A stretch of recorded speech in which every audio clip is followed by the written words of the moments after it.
Greetings, YouTube. You know, my man Eric Nelson went from 2 rank 4 6-stars to 6, all because he was able to buy all the Thronebreaker and Wallet Breaker crystals. Now, that was a lot of money, like over $1,200. I know some of you were thinking, understandably, like, that's just way too much money to spend on a mobile game. Now, I will say this. I don't care if you're spending money on this game or buying a new pair of pants.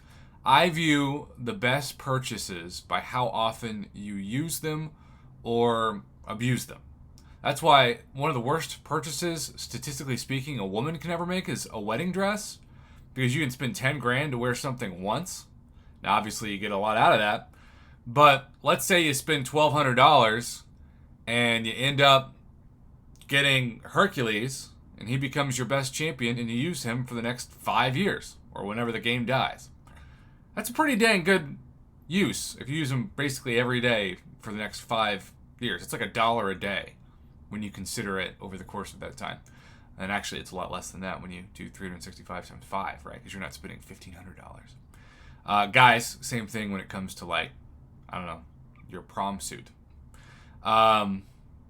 Because you know there are going to be people who are like, props against wedding dresses because this not. I will say this.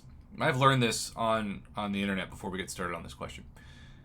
If people want to be offended, they will find a reason to be.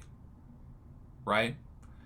And so often people get offended because they lose sight of intent and just look at things out of context. So that's my random rant for YouTube today. So Broski here wanted to make a video because let's say that you were like Eric Nelson and you waited until July 4th weekend to become Wallet Breaker / Paragon. Well, if you waited, you'd be waiting about 47 more days than somebody like myself who became Paragon on day 1. That is 47 daily crystals that you weren't able to open. Now, you still got Thronebreakers, and those still can be good. But what are you missing out by waiting?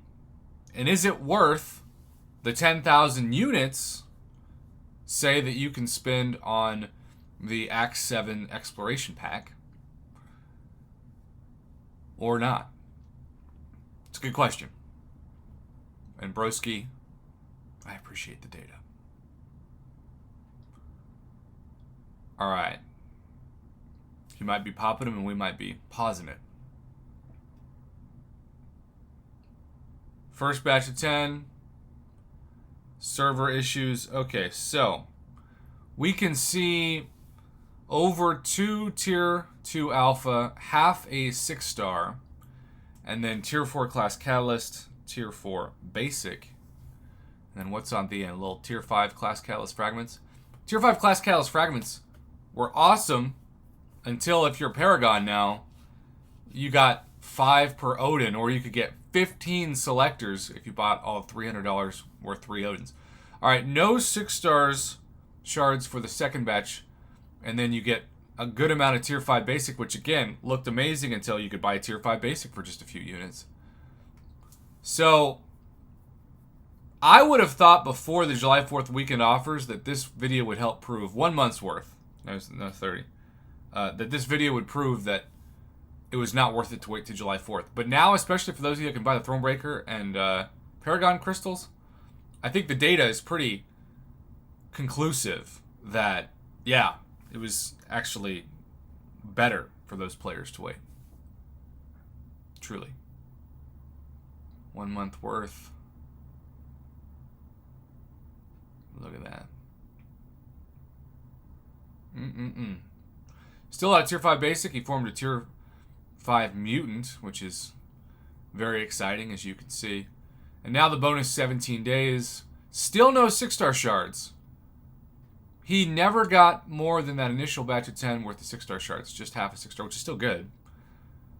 But 8 tier 5 basic is pretty crazy. Formed another cosmic. 13,500. So, normally, the tier 5 class catalyst make that so worth it. And surely for everybody who's now Paragon, you're going to see the difference in your daily crystals from now until Cyber Weekend and beyond. But I really think if you had the cash, and that's a big if for some people, for most people, I would say, it actually benefited people from waiting. I had 4 rank 4 6-stars to Eric's 2, but of course I didn't have access to any of the Thronebreaker offers. So now we're going to have the same. He completely caught up to me because he was able to buy all the Thronebreakers worth of progression. And hats off to those that can do it. I'm not saying that with jealousy or bitterness. I'm just saying that's how it was designed in a way, to have people catch up. So, of course, if you weren't able to buy those, then the chasm between your roster and the next roster is miles wide. But I just want to say this to end this.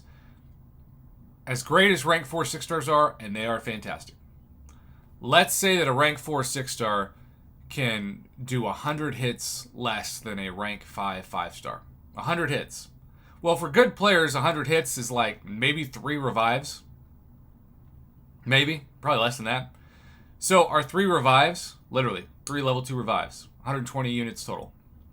Is that worth the thousands of dollars people have spent to get to Paragon? Absolutely not. So until Kabam bans 5-stars, and I hope they do not, I still think this idea that you have to have rank 3 and rank 4 6-stars is not true for so many people. Now, it may be true at the top of Alliance War, and it may be true in the top of even Battlegrounds. But for just people clearing content, you'll still be okay. We've learned that time and time again, because 5-stars have completed everything from the Gauntlet to the Abyss to Act 6 to Act 7, you name it. Battlegrounds and Alliance War, those are the 2 areas I can see the argument. But overall, you'll be okay.